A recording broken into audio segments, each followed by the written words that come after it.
Assalomu alaykum. Men Abdulaziz Akramjonov 2026-yil 5-martdagi Financial Reporting imtihonida 91 ballni qo'lga kiritib, Regional Top Achiever maqomiga erishdim va butun dunyoda 8-o'ringa loyiq ko'rildim. O'zi meni SSA bo'yicha qanday qilib boshlaganman yoki nimalar qilganman to'xtaladigan bo'lsak, o'tgan yili universitetga birinchi marta kirgan paytim bizga kelib SSA haqida ma'lumot berishdi, faqat boshqa markazdan. Keyin men SSAga qiziqib qoldim va boshqa bir o'quv markazida ingliz tilidan dars berardim. Shu payt o'zimda hamkasblarim orasida ham SSA o'qigan o'qituvchilar bor ekan va ular menga shu FBA Academy'ni maslahat berishdi. O'zim support teacher bo'lgan vaqtimda men teacherim Abduqahhor aka FBA Academy'da 6 paper olgan ekan va menga FBA Academy'da o'qishni tavsiya berdi va o'sha paytda ikkinchi kursdan FBA Academy'ni SSA o'qishni reja qildim va 2025-yil sentyabrdan boshlab FBA Academy'da Islombek akaning Financial Accounting kurslariga yozildim va dekabrda imtihonga kirib Financial Accounting bo'yicha ham 92 ballni qo'lga kiritdim. Imtihonga tayyorlanish jarayonlariga keladigan bo'lsak, Financial Accounting fanida imtihonga yaxshi tayyorlandim deb ayta olmayman. Darslar yaxshi bo'lgan bo'lsa ham o'zimda ish bo'yicha va universitetda ikkinchi kursda imtihonlarga tayyorlanish vaqti bo'lgani sababli Financial Accounting fani uchun yaxshi vaqt ajrata olmadim va bu menga tajriba bo'ldi. Financial Reporting fanida mavzular anchagina chuqurroq va bizdan ko'proq narsa talab qilinardi imtihonda yaxshi ball olish uchun. Hozirda imtihonga tayyorlanayotganlarga beradigan maslahatim Section C savollariga ko'proq ahamiyat berish. Meni o'zim imtihonimni qanday kechganini ko'rgan vaqtimda asosiy ballim Section C savollaridan yo'qotilgandi. 7 ball Section C dan va 2 ball Section A va Section B dan. Va asosiy ball interpretationdan ketgan va ularga Read the Mind of FR Examiner kitobini tavsiya qilaman. Bu imtihonda bu interpretationni qanaqa qilib yozish va qaysi jihatlar uchun ball berish haqida o'quvchilarga tavsiyalar beriladi. Read the Mind of FR Examiner kitobi Islom aka tomonidan bizga tavsiya qilingandi. Hamma mavzular tugatganimizdan keyin individual statementlar tugadi va ustoz aytdi, asosiy top achieverlar ham imtihonda shu qismidan eng ko'p ballni yo'qotadi va sizlar tushunib olinglar, nima uchun examiner sizlarga ball beradi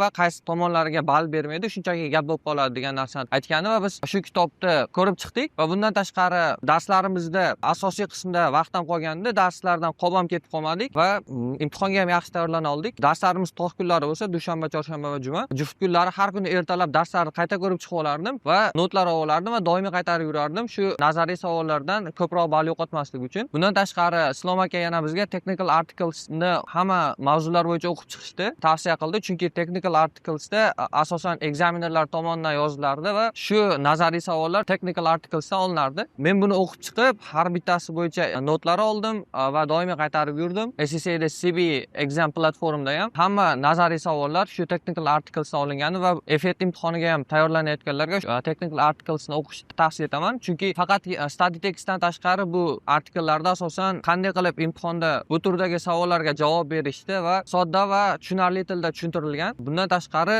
har kuni ikkitadan Section C savollarni ko'rish, chunki Section C savollari imtihonda 40% ballarni shu beradi va real hayotda ham accountantlardan shu Section C savollarga o'xshab financial statementlar tayyorlashdi va ularni analiz qilish so'raladi. SSA o'qiganimdan keyin men Pakyo'li bankda risk management departamentida stajirovka qildim va shu joyga menga kirishga SSA asosan yordam berdi. Bundan tashqari SSA'da menga eng yoqadigan qismi bu rote learning emas, understandingga asoslangani, ya'ni SSA imtihoni o'quvchilardan tushunishni talab qiladi, yodlashni o'rniga va ayta olamanki, SSA men shu paytgacha o'qigan eng qiziq narsa bo'ldi. Sababi hamma narsa tushunishga asoslangan va hamma narsa tushunarli tilda berilgan. Meni o'zim eng avvalo Abduqahhor aka Ergashaliyevga, ya'ni Registon Shahriston filialida ingliz tilidan dars beradigan asosiy o'qituvchimga rahmat aytmoqchiman. Sababi ularni o'zi kelib FBA Academy'ni menga tanlab va Islom akanda o'qishimni o'zlari qo'yib berib ketishgan va juda ham yaxshi ustoz tanlashgan va Islom akani boshqa o'quvchilar bilan gaplashganimizda ham Islom akani dars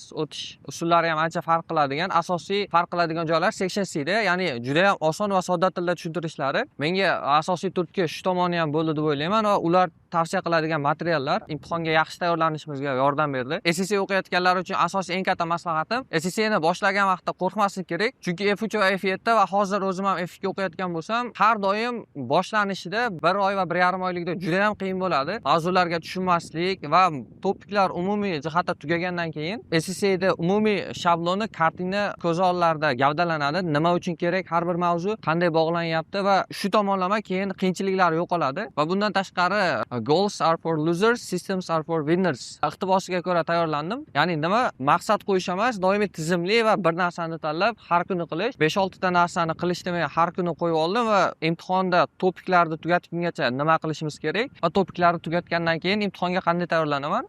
Shu o'zimga tizim qo'yib, shu tizim bo'yicha tayyorlandim va muvaffaqiyatimga asosiy sababchilardan biri sifatida shu o'zim qo'ygan tizimni va Aslom akani tizimli yo'naltirilgan darslarni ayta olaman. Bundan tashqari, meni asosiy darsga tayyorlanish vaqtim ish vaqtida ham bo'lganim uchun universitetda ham kechgan va o'rtacha bir kunda 6 soat va shanba kunlari ham tayyorlanardik. Shanba kunlari hatto 8-10 soatgacha yetgan vaqtlari ham bo'lgan. F7 ga tayyorlanayotganlarga yana bir eng muhim maslahat sifatida SSA Study Hub'dagi barcha praktiklarni ko'rib chiqishni maslahat beraman. Chunki Kaplan Kit va BPP Kitni qo'shib hisoblaganda ham SSA Study Hub'dagi praktiklarga songa yetmaydi va asosiy Real Exam va Authentic materiallar shu Study Hub'da joylashgan va uni to'liq tugatib chiqishsin va har bir javobni analiz qilishsin. Error log tuzib, sun'iy intellekt bilan birga tahlil qilishlarini tavsiya etaman.